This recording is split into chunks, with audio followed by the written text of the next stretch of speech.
ex-partner he'd put into intensive care. For me, she would have been the last person, because she was the reason that he had started this whole episode. And it could have been the reason for him to finish his life. For me, that would have been way, way too risky. Risky for her and risky for the whole situation. There are no rules that say we cannot use third parties in negotiation. It's not that we rule it out. I'd far rather rely upon trained, highly trained, experienced negotiators to actually do their job professionally, which is what we did.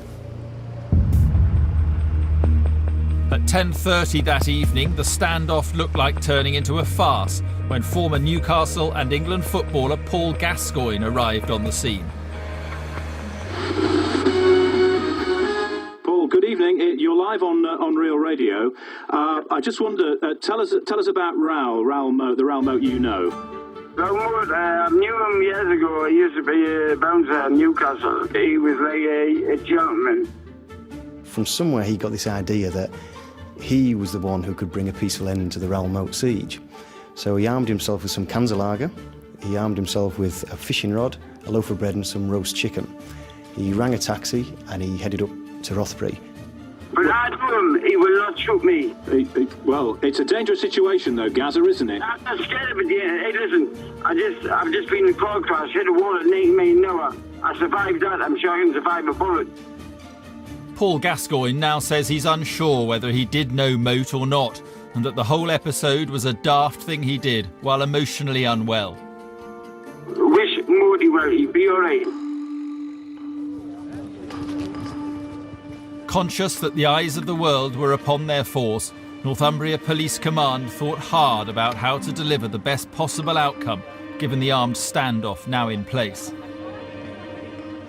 I did not want to have a plan that only had one outcome, which was that we kill him. Police knew Moat had made suicide threats in the past, and days earlier, when they'd raided his abandoned house, they'd found what they believed to be a hangman's noose and no less than 6 suicide notes written to social services and friends, and one to Samantha Stobbart, which read, "Sam, I can't go on without you. I love you so much and miss you very, very much. Maybe now you'll see just how much."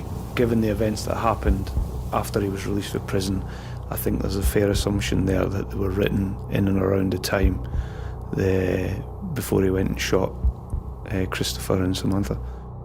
So they suggested to us that he may be suicidal. But the police were determined not to allow Moat to commit suicide by cop. The simple fact of the matter is that I have a legal obligation, where possible, where practicable, where I can, to protect his life.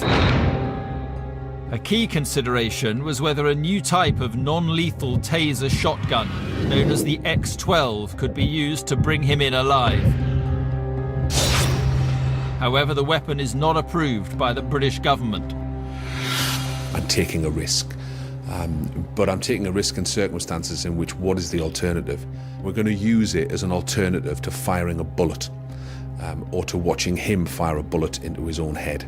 And it's in that sort of context that I authorised that as a weapon to be issued and deployed, and I have absolutely no regret about that whatsoever, because it just might have given us an opportunity to bring him in alive.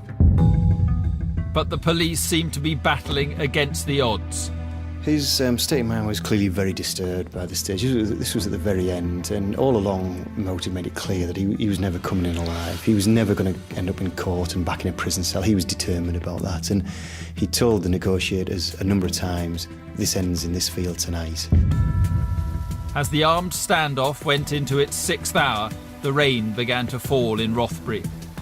It must have seemed to Raoul Moat that now even the elements were against him.